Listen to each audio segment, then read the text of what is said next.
Você já viu aquelas frases que com o passar do tempo elas foram perdendo o seu contexto real? Por exemplo, batatinha quando nasce se esparrama pelo chão.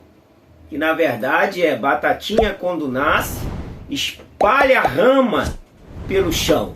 Olha como é que perdeu o contexto. Então, para a gente ver, ó, quem tem boca vai a Roma. E o sentido real da frase é: quem tem boca vai de vaiar Roma.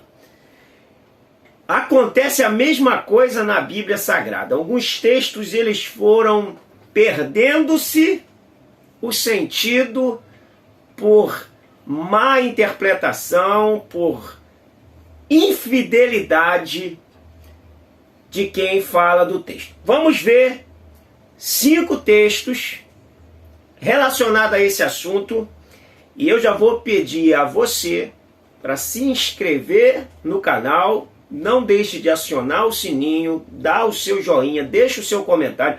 Se você tiver algum texto aí também que você percebe que é mal interpretado, que mudaram a conotação, deixa no seu comentário aí para virar o nosso próximo vídeo sobre o assunto e eu vou aproveitar para citá-lo como você sendo o indicador desse texto. O primeiro texto é Ageu, capítulo 8, versículo 9.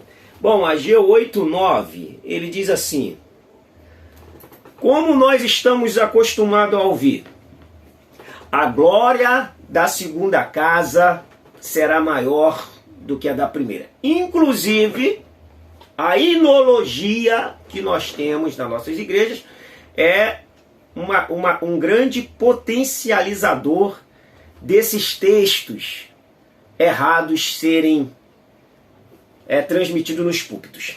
Bom, olha só. A glória da segunda casa será maior que a da primeira. O que diz o texto em Ageu 2,9? A glória desta última casa será maior que a da primeira. Ponto. Então fique atento nisso aí. Não diz a glória da segunda casa. A glória desta última casa será maior que a da primeira. Nosso primeiro ponto. Vou assinalar aqui porque são 5. Qual é o segundo? O segundo está em Mateus, capítulo 17, versículo 20. O que diz? Geralmente a gente ouve dizer que a nossa fé, se tivermos fé do tamanho de um grão de mostarda. Não, se você tiver uma fé do tamanho do grão de mostarda, vamos ver o que o texto diz. E ele lhes respondeu: por causa da pequenez da vossa fé. Pois em verdade vos digo, se tiverdes fé como um grão de mostarda. O como determina uma semelhança, um símile.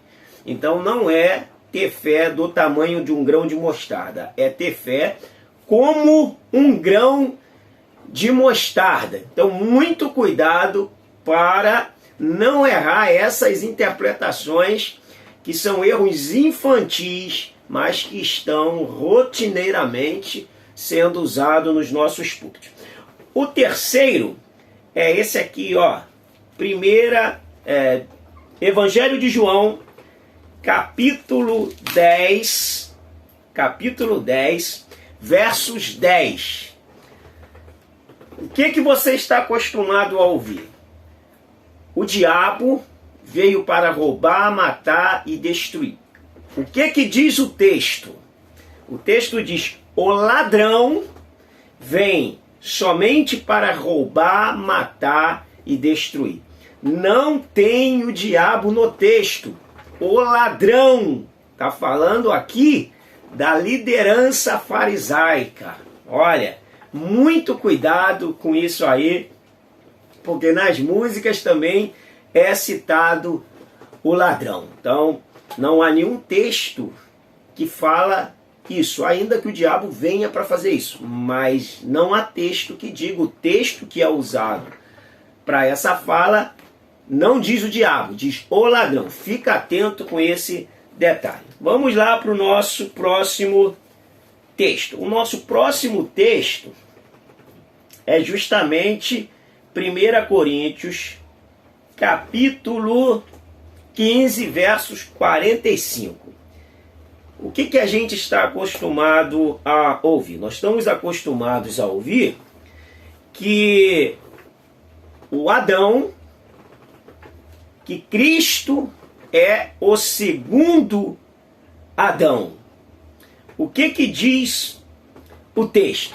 Então você está sempre acostumado a ouvir que Cristo é o segundo Adão. O texto diz assim: pois assim está escrito, o primeiro homem, Adão, foi feito alma vivente, o último Adão foi feito alma vivificante. Então não tem segundo Adão. O texto diz o último Adão. Está falando da pessoa de Jesus.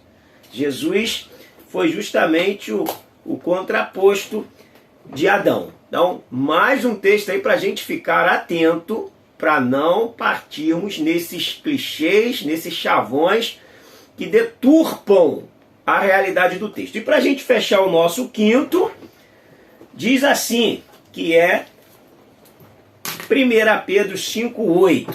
O que você está acostumado a ouvir com isso aqui? Que o diabo está ao nosso derredor, os anjos estão ao